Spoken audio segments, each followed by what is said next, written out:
Сәлем достар, лайк басып, каналыма тіркеліп, жаңа видеоларды көру үшін қоңырауша белгісін басып қойыңыз. Көпшілігіміз күнделікті пайдаға асырып жүрген асқабақтың ағзамызға тигізер пайдасы жөнінде біле бермейміз.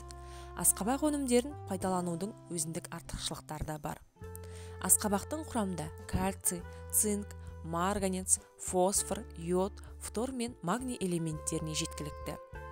Асқабақты склероз, диабет және өт қабынуына шалдыққан жандар көптеп пайдалануы керек.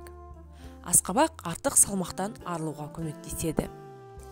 Асқабақты жүктілік кезінде де пайдаланған жөн. Әсіресе жас аналар асқабақпен көріктенсе, витаминдер қорын жияды, әрі сәбиге де өте пайдалы. Асқабақ шырынын қабылдау суық мезгілде пайдасын тигізеді. Тұмау мен өкпе ауруынан зардап шексеңіз, асқабақ шырынын ішіңіз. Асқабақ дәрінің құрамында цинк пен белок жеткілікті. Олар асқазан мен ішек, сонымен бірге бауыр ауруларымен күресуге көп көмегін береді.